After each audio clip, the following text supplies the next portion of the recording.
कल की डेट में मैंने आपको 1 से लेकर 40 तक क्वेश्चन बताया था, जिसमें ITI second year electrician trade के मोस्ट इंपॉर्टेंट क्वेश्चन थे। और आज की डेट में हम स्टार्ट करने वाले हैं क्वेश्चन नंबर 41 से। तो यदि आपने पिछले क्वेश्चन नहीं देखे हैं, तो इस वीडियो के डिस्क्रिप्शन बॉक्स में आपको लिंक मिल जाएगा, या चैनल पे वीडियो अपलोड है, वहां से भी आप देख सकते हैं। तो चलिए क्वेश्चन स्टार्ट करते हैं क्वेश्चन नंबर 41 से। जहां पर साथियों पहला क्वेश्चन आपके सामने, जितने भी छात्र इस वीडियो को देख रहे हैं सभी लोग इस वीडियो को कंप्लीट देखिएगा, और जानकारी आपको अच्छी लग रही होगी तो इस वीडियो पर एक लाइक जरूर कीजिएगा। तो चलिए क्वेश्चन नंबर 41 को देखते हैं, जिसमें पहला क्वेश्चन पूछा जा रहा है कि डीसी जनरेटर की रेटिंग की जाती है, मतलब किस में की जाती है? वाट में की जाती है, या किलोवाट में की जाती है, या एम्पियर में की जाती है, या इनमें से कोई नहीं? तो साथियों आप सभी को मालूम होना चाहिए, जो डीसी जनरेटर की रेटिंग होती है वो हमेशा किलोवाट में की जाती है। किसमें? किलोवाट में। और ऑप्शन में आपको बी ऑप्शन देखने को मिल रहा है, बिल्कुल करेक्ट आंसर मिला लीजिएगा। आगे देखते हैं अगले क्वेश्चन को। अगला क्वेश्चन आपके सामने, जिसमें पूछा जा रहा है कि आर्मेचर का भाग है, जिसे कि यहाँ पर शाफ्ट दिया गया है, कम्यूटेटर दिया गया है, बेयरिंग दिया गया है, और ये सभी दिया गया है। तो यहाँ पर आपको कौन सा ऑप्शन सही लग रहा है? सभी लोग कमेंट बॉक्स में आंसर भी दीजिएगा।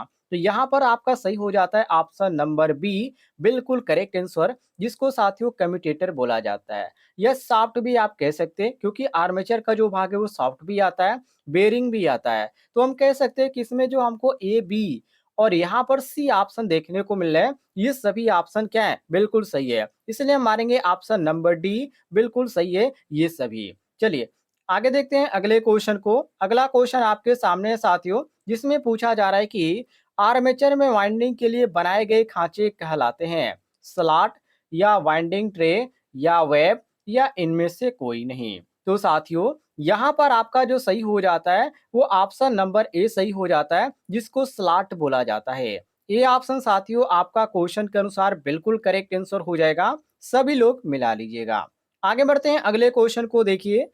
अगला क्वेश्चन आपके सामने, जिसमें पूछा जा रहा है कि यदि आर्मेचर वाइंडिंग के पोलों की संख्या 2 है, मतलब कि यदि पी का मान 2 दिया गया है, तो समांतर पथों की संख्या होगी। तो समांतर पथों की संख्या भी साथियों 2 ही होगी। और इसमें जो आपको सही देखने को मिल रहा है वो साथियों यहाँ पर आपका जो सही हो जाता है वो ऑप्शन नंबर बी, मतलब कि जितने भी आर्मेचर वाइंडिंग में पोलों की संख्या होगी उतने समांतर पथों की संख्या भी होगी।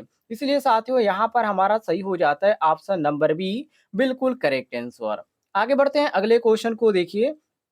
अगला क्वेश्चन आपके सामने, जिसमें पूछा जा रहा है कि डीसी मशीन बेयरिंग का नाम है। जैसे कि यहाँ पर डीसी मशीन आपके पास है, तो उस बेयरिंग को हम किस नाम से जानते हैं, ये क्वेश्चन में पूछा जा रहा है। जैसे कि ए ऑप्शन है बॉल बेयरिंग, बी ऑप्शन है सोलर बेयरिंग, सी ऑप्शन है सॉफ्ट बेयरिंग, और डी ऑप्शन है ए तथा बी दोनों। तो साथियों यहाँ पर आपका सही हो जाता है ऑप्शन नंबर डी, क्योंकि साथियों इसको हम बॉल बेयरिंग के भी नाम से जानते हैं और रोलर बेयरिंग के भी नाम से जानते हैं। इसलिए यहाँ पर हमारा डी ऑप्शन सही हो जाता है, ए व बी दोनों। चलिए आगे देखते हैं अगले क्वेश्चन को। अगला क्वेश्चन आपके सामने, जिसमें पूछा जा रहा है कि लाइन में वोल्टेज पतन की क्षतिपूर्ति करने में प्रयुक्त जनरेटर है, जैसे कि संट जनरेटर, या श्रेणी जनरेटर, या कंपाउंड जनरेटर, या उपयुक्त में से कोई नहीं? तो साथियों यहाँ पर आपका सही हो जाता है option number C, compound generator. C साथियों आपका क्वेश्चन के अनुसार बिल्कुल करेक्ट आंसर हो जाता है, मिला लीजिएगा। आगे बढ़ते हैं अगले क्वेश्चन को देखिए। अगला क्वेश्चन इसमें पूछा जा रहा है कि परमानेंट मैग्नेट जनरेटर के आउटपुट वोल्टेज का मान होता है, जैसे कि कम होता है, बी ऑप्शन अधिक होता है, सी ऑप्शन अति उच्च होता है, या इनमें से कोई नहीं? काफी बेहतरीन क्वेश्चन है साथियों, और ऐसे ही क्वेश्चन आपको ज्यादातर एग्जाम में देखने को मिलते हैं। तो जितने भी छात्र इस वीडियो को देख रहे हैं सभी लोग कमेंट में इसका आंसर जरूर बताइएगा, इसका आंसर कितना आया। चलिए फटाफट इसका आंसर भी दीजिए। तो देखिए साथियों यहाँ पर जो आपको देखने को मिलता है ऑप्शन में, वो ऑप्शन नंबर सही हो जाता है ए, कम होता है। क्या होता है? कम होता है। ये आपका ए ऑप्शन बिल्कुल करेक्ट आंसर हो जाता है। आगे देखते हैं अगले क्वेश्चन को। यहाँ पर आपको एक फिगर बनाकर दिखाया गया है, और इसमें क्वेश्चन में क्या कहा जा रहा है? इसमें कहा जा रहा है कि उपर्युक्त चित्र किस प्रकार के जनरेटर का है। देखिए इस चित्र को आप ध्यान से देखिएगा साथियों। इसमें यहाँ पर आपको क्या देखने को मिलता है? यहाँ पर आपको एक उत्तेजित करने वाला क्षेत्र दिखाई देता है जो कि यहाँ पर बाहरी भाग से जुड़ा हुआ है, ठीक है? इस केस में। तो यहाँ पर आप ऐसे भी कह सकते हैं कि जो पृथक उत्तेजित जनरेटर होता है साथियों, जो कि यहाँ पर सेपरेटली एक्साइटेड जनरेटर, ये आपका बिल्कुल सही हो जाएगा। क्योंकि यहाँ पर फिगर देखकर मैंने इसको पहचान लिया, बस आपको समझाना है। अब यहाँ पर देखिए, ये सेपरेटली एक्साइटेड जनरेटर होगा, क्योंकि साथियों सेपरेटली एक्साइटेड जनरेटर में जो क्षेत्र कुंडलन होता है वो डीसी के बाहरी स्रोत से जुड़ा होता है। और एक चीज और भी नोट कर लीजिएगा, ये जो जुड़ा होता है हमेशा सीरीज क्रम में ही होता है, मतलब कि ये श्रृंखला में ही होता है। और यहाँ पर आपको ध्यान से देखने की जरूरत है, बाहरी स्रोत से आपका जो है यहाँ पर डीसी क्या है हुआ है, इससे जुड़ा हुआ है। तो इसी कारण हम यहाँ पर कहेंगे कि ये जो है सेपरेटली एक्साइटेड जनरेटर है। कोई कंफ्यूजन आपको नहीं होना चाहिए, ये चीज आप ध्यान रखिएगा। तो यहाँ पर आपका जो सही हो जाता है ऑप्शन नंबर ए, बिल्कुल करेक्ट आंसर हो जाता है, मिला लीजिएगा। आगे बढ़ते हैं, अगले क्वेश्चन को देखिए। अगला क्वेश्चन आपके सामने ये थोड़ा-सा सूत्र वाला क्वेश्चन है, जो कि इस पे काफ़ी सवाल भी आपसे पूछे जाएँगे एग्ज़ाम में, इसको ध्यान से देखिएगा। इसमें कहा जा रहा है कि डीसी सीरीज़ जनरेटर की धारा का मान तुल्य होता है। ये किसके तुल्य होता है? ई अपान आरए प्लस आरएससी से, या आरए प्लस आरएससी अपान ई से, या ई कोष्ठ में आरए प्लस आरएससी से, और डी ऑप्शन दिया गया E plus R A upon R S C से। चलिए समझकर फटाफट इसका आंसर देने का प्रयास कीजिए। देखते हैं कितने लोग इसका सही आंसर दे पाते हैं। चलिए फटाफट सभी लोग जुड़ जाइए। बिल्कुल, क्वेश्चन काफ़ी ईज़ी है, बस आपको समझने में वक़्त लगेगा। तो साथियों देखिए, इसमें जो आपका सही हो जाएगा, वो ऑप्शन नंबर ए सही हो जाएगा। क्योंकि डीसी सीरीज़ जनरेटर की जो धारा का मान होता है, वो E upon R A plus R S C होता है, जो कि ऑप्शन में आपको ए ऑप्शन देखने को मिल रहा है। आगे बढ़ते हैं, अगले क्वेश्चन को देखिए। अगला क्वेश्चन आपके सामने जिसमें पूछा जा रहा है कि आर्मेचर में वोल्टेज ड्रॉप तुल्य होता है, ये किसके तुल्य होता है? तो साथियों, ये जो तुल्य होता है धारा और आर्मेचर प्रतिरोध के, मतलब कि आर्मेचर धारा गुणे आर्मेचर प्रतिरोध के, जो कि ऑप्शन में आपको बहुत सारे ऑप्शन देखने को मिलेंगे। आर्मेचर धारा भी है, आर्मेचर प्रतिरोध भी है, आर्मेचर धारा अपान आर्मेचर प्रतिरोध है, और यहाँ पर आर्मेचर धारा अपान 1 प्लस आर्मेचर प्रतिरोध भी है, और यहाँ पर आपका आर्मेचर धारा गुणे आर्मेचर प्रतिरोध है। तो ये आपका सही हो जाता है ऑप्शन नंबर सी, बिल्कुल करेक्ट आंसर मिला लीजिएगा। आगे बढ़ते हैं, अगले क्वेश्चन को देखिए, जिसमें अगला क्वेश्चन में पूछा जा रहा है कि कार्बन ब्रश तथा ब्रश होल्डर की आकृति होती है। ए ऑप्शन वर्गाकार, बी ऑप्शन आयताकार, सी ऑप्शन त्रिभुजाकार, डी ऑप्शन इनमें से कोई नहीं। तो साथियों यहाँ पर आपका जो सही हो जाता है ऑप्शन नंबर बी, आयताकार। बी ऑप्शन साथियों आपका करेक्ट आंसर हो जाएगा। आगे देखते हैं अगले क्वेश्चन को, जिसमें पूछा जा रहा है कि लेप वाइंडिंग का अन्य नाम है उत्तेजन वाइंडिंग, या समानांतर वाइंडिंग, या एकल ध्रुवीय वाइंडिंग, या डी ऑप्शन है उपयुक्त में से कोई नहीं। तो साथियों यहाँ पर आपका सही हो जाता है ऑप्शन नंबर बी, जिसको समानांतर वाइंडिंग के नाम से जाना जाता है, और ये आपको ऑप्शन में देखने को मिल रहा है ऑप्शन नंबर बी, बिल्कुल करेक्ट आंसर। आगे बढ़ते हैं, अगले क्वेश्चन को देखिए। अगला क्वेश्चन आपके सामने साथियों, जिसमें पूछा जा रहा है कि बैटरी चार्जिंग में प्रयुक्त जनरेटर है। बैटरी चार्जिंग में कौन सा जनरेटर जो है इसमें प्रयोग किया जाता है? जैसे कि शंट जनरेटर, या श्रेणी जनरेटर, या कंपाउंड जनरेटर, या इनमें से कोई नहीं है। तो बैटरी चार्जिंग में साथियों एक ही जनरेटर को हम प्रयोग में लाते हैं, और उसको बोला जाता है शंट जनरेटर, जो कि ऑप्शन में आपको ए ऑप्शन देखने को मिल रहा है, बिल्कुल करेक्ट आंसर मिला लीजिएगा। आगे देखिए अगले क्वेश्चन को। अगला क्वेश्चन में यहाँ पर एक एक सिंबल यहाँ पर बनाया गया है, जो कि यहाँ पर आपको नॉर्थ और साउथ दिखाया जा रहा है, और ये आपका आर्मेचर है, और ऊपर A1 और A2, और यहाँ पर ब्रश भी लगे हुए हैं। अब इसमें यहाँ पर क्या पूछा जा रहा है? इसमें पूछा जा रहा है कि उपयुक्त आरेख किस प्रकार के जनरेटर का है। तो साथियों आप सिंपली आप इसको देखकर कह सकते हैं कि ये जो है परमानेंट मैग्नेट जनरेटर है, क्योंकि यहाँ पर नॉर्थ और साउथ यहाँ पर दिखाया भी गया है।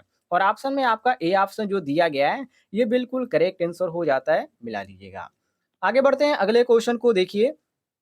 अगले क्वेश्चन में यहाँ पर पूछा जा रहा है कि आर्मेचर बना होता है, मतलब कि आर्मेचर जो बना होता है वो किस चीज का बना होता है? सिलिकॉन स्टील का बना होता है, या क्रोमियम का बना होता है, या एल्युमिनियम का बना होता है, या कॉपर का बना होता है? तो आर्मेचर जो होता है साथियों, आप एक चीज नोट कर लीजिएगा हमेशा के लिए, ये जो होता है सिलिकॉन स्टील का ही बनाया जाता है। किसका बनाया जाता है? सिलिकॉन स्टील का। और ऑप्शन में आपको ए ऑप्शन देखने को मिल रहा है, बिल्कुल करेक्ट आंसर। आगे बढ़ते हैं, अगले क्वेश्चन को देखिए, क्वेश्चन नंबर 56 को। क्वेश्चन थोड़ा-सा लंबा है और ये सूत्र टाइप का क्वेश्चन है, जिसमें पूछा जा रहा है कि डीसी सीरीज जनरेटर का कुल टर्मिनल वोल्टेज तुल्य होता है। नहीं, किसके तुल्य होता है? जो कि ऊपर मैंने इससे रिलेटेड एक और भी यहाँ पर सवाल था, सवाल टाइप के क्वेश्चन जिसमें सूत्र पूछा गया था। तो इसमें ध्यान रखिएगा साथियों, इसमें ई माइनस आई कोष्ठ में R A plus R S C भी होता है और इसमें आपको देखने को मिल रहा है ऑप्शन में ऑप्शन नंबर बी। तो बी साथियों आपका बिल्कुल करेक्ट आंसर हो जाएगा, मिला लीजिएगा इसको। सभी लोग यहाँ पर मिला लीजिएगा, ये जो थोड़ा-सा यहाँ पर सवाल टाइप का क्वेश्चन दे दिया है, जो कि परीक्षा में ऐसे ही ज़्यादातर आपको क्वेश्चन देखने को मिलते हैं। ये भी क्वेश्चन आपका नीचे वाला काफ़ी इम्पोर्टेंट है, जिसमें पूछा जा रहा है कि कंपाउंड जनरेटर में उत्पन्न विद्युत वाहक बल का मान तुल्य होता है। किसके तुल्य होता है? जैसे कि V plus I A into R A plus I S C into R S C से, या V plus I A plus R I S C से, या V plus I A into R A से, या V plus I S C into R S C से। तो साथियों यहाँ पर आपका जो सही हो जाता है ऑप्शन नंबर ए बिल्कुल करेक्ट आंसर हो जाता है, V plus I A into R A plus I S C into R S C से, जो कि यहाँ पर आपको ए ऑप्शन देखने को मिल रहा है। ये ऑप्शन साथियों आपका करेक्ट आंसर हो जाएगा। आगे बढ़ते हैं, अगले क्वेश्चन को देखिए। अगला क्वेश्चन पूछा जा रहा है कि डीसी आर्मेचर की ताम्र हानि तुल्य है। किसके तुल्य है? यहाँ पर दिया गया है ए ऑप्शन में आई स्क्वायर ए इंटू आर ए के, या आई ए आर स्क्वायर ए के, या आई ए अपान आर स्क्वायर ए के, या आर स्क्वायर ए अपान आई ए के। तो साथियों यहाँ पर जो आपका करेक्ट हो जाएगा, जो कि ताम्र हानि के तुल्य पूछा गया है, तो ताम्र हानि के तुल्य में यहाँ पर आपका ए ऑप्शन सही हो जाएगा। ये साथियों आपका सही हो जाएगा, मिला लीजिएगा। आगे बढ़ते हैं, अगले क्वेश्चन को देखिए, जिसमें अगला क्वेश्चन पूछा जा रहा है कि डीसी जनरेटर में यांत्रिक हानि होने का कारण है, जैसे कि बेयरिंग की खराबी, या कम्यूटेटर पर रगड़, या ए व बी दोनों, या वाइंडिंग में प्रयुक्त तार। तो साथियों यहाँ पर आपका सही हो जाएगा ऑप्शन नंबर सी, ए तथा बी दोनों। सी ऑप्शन साथियों आपका क्वेश्चन के अनुसार बिल्कुल करेक्ट आंसर हो जाएगा, मिला लीजिएगा। अगले क्वेश्चन की ओर बढ़ते हैं। अगला क्वेश्चन आपके सामने, जिसमें यहाँ पर क्वेश्चन में पूछा जा रहा है कि डीसी जनरेटर की इलेक्ट्रिकल दक्षता, मतलब इफिशियंसी की बात किया जा रहा है, तुल्य होती है। ये किसके तुल्य होती है? देखिए ऑप्शन भी आपके सामने, जैसे कि ईएमएफ गुणे आई ए अपान बी एच पी दिया गया है, और यहाँ पर दिया गया बी ऑप्शन में ईएमएफ गुणे आई ए अपान 786, और यहाँ पर दिया गया है, यहाँ पर आपको अलग देखने को मिल रहा है, अलग देखने को मिल रहा है। तो सभी लोग इस क्वेश्चन को ध्यान से देखिएगा, और कल की डेट में इसको मैं सॉल्व करूँगा और इसको बताऊँगा। जितने भी छात्रों को ये जानकारी है कि इसका कौन-सा ऑप्शन सही होगा, सभी लोग कमेंट में ज़रूर बताइएगा, क्योंकि यहाँ पर क्वेश्चन काफ़ी आसान है, क्योंकि ये जो है यहाँ पर एफिशिएंसी से तुल्य के क्वेश्चन यहाँ पर पूछा गया है, जो कि केवल आपको यहाँ पर दर्शाना है और यहाँ पर बताना है। तो चलिए सभी लोग यहाँ पर फटाफट इसका आंसर देने का प्रयास कीजिएगा, और यदि आपको नहीं पता है तो कल की डेट में इसके बारे में मैं आपको जानकारी ज़रूर बताऊँगा।